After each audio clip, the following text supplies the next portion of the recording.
Sigma tan A into tan B is equal to 1 ఇచ్చినారు. అంటే సెకండ్ది ఇది కూడా సేమ్ కండిషన్ రాసుకో. A plus B plus C is equal to 5/2. A plus B is equal to plus C అవతల తీసుకొని పో, సేమ్ ప్రాసెస్ 5/2 మైనస్ C. ఇది మనకు సెకండ్ వన్ ఉండేది ట్యాన్లలో ఉంది కాబట్టి బోత్ సైడ్స్ ఏం తీసుకుంటావు, ట్యాన్ తీసుకో. బోత్ సైడ్స్ ట్యాన్ తీసుకో. Tan of A plus B is equal to tan of, ఇది రేంజ్ లో డిగ్రీలలోకి మార్చుకుంటే 90 degrees అవుతుందని చెప్పినా సేమ్ అదే ప్రాబ్లం. ఏం మార్పే లేదు, పెద్దగా మార్పు ఏం లేదు దీంతో. కాకపోతే బోత్ సైడ్స్ ట్యాన్ తీసుకో. ఇది tan of A plus B apply చేసుకో. Tan A plus tan B by 1 minus tan A tan B is equal to tan of 90 minus theta అనేది ఆడ్ యాంగిల్ కాబట్టి tan కి ఏమొస్తుంది, cot వస్తుంది. cot C 90 minus theta అనేది first quadrant కాబట్టి tan కి గుర్తు ఏమొస్తుంది, ఫస్ట్ క్వాడ్రంట్ లో all ratios are positive in the first quadrant కాబట్టి tan కు ప్లస్ వస్తుంది. ప్లస్ కాబట్టి రాయ, ఆ ప్లస్ ఏంటి తగిలించు, ప్లస్ కాబట్టి రాయ. ఇంకా క్రాస్ మల్టిప్లికేషన్ ఇది డివైడ్ చేస్తుంది కాబట్టి అక్కడికి పోతే దీన్ని మార్చుకో. మొత్తం మనకు ప్రాబ్లం అంతా కూడా tan లో ఉంది కాబట్టి ఈ cot ను tan లో లేక మార్చుకో.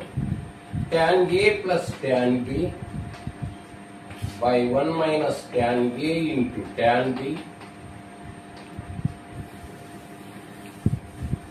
is equal to cos C అంటే 1 by tan C. cot theta is equal to tan of reciprocal relation 1 by tan theta. So cross multiplication G tan A plus tan B into tan C. ఇది ఇక్కడికి వస్తుంది, ఇది ఇక్కడికి, ఇది right side, ఇది left side వస్తుంది. 1 into ఇది ఈ వాల్యూ వస్తుంది అంటే ఇది 1 minus tan A into tan B. So ఇక్కడ tan A ఈ రెండు టర్మ్స్ కి ఇది మల్టిప్లికేషన్ వస్తుంది కాబట్టి tan A into tan C, tan A into tan C plus tan B into tan C is equal to 1 minus tan A into tan B. సులభం, పెద్ద కష్టమేం కాదు ఇది. సో ఇక్కడ నెక్స్ట్ ఏం చేస్తావు, minus tan A tan B ని left side తీసుకొచ్చు. tan A ఆర్డర్ లో రాసుకో, అది ఫస్ట్ రాసుకున్నాం. ఈ minus tan A tan B ఇక్కడ ఫస్ట్ రాసుకున్నాం ఎల్హెచ్ఎస్ వైపు.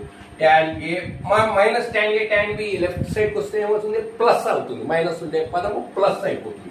tan A tan B plus ఇది నెక్స్ట్ ఈ టర్మ్ రాసుకో, సెకండ్ టర్మ్ ఇక్కడ ఈ